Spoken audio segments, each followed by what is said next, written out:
Vítajte späť. Náš súťažiaci je v poslednom kole, kde ho čakajú 3 ťažké voľby. Za oponou číslo 1 viac alkoholu ako tvoje telo môže prežiť.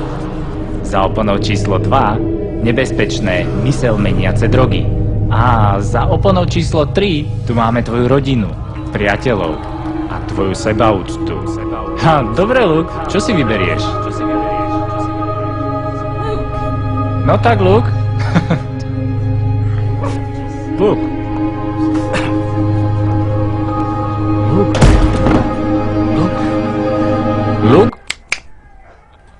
Chceš ďalšie pivo?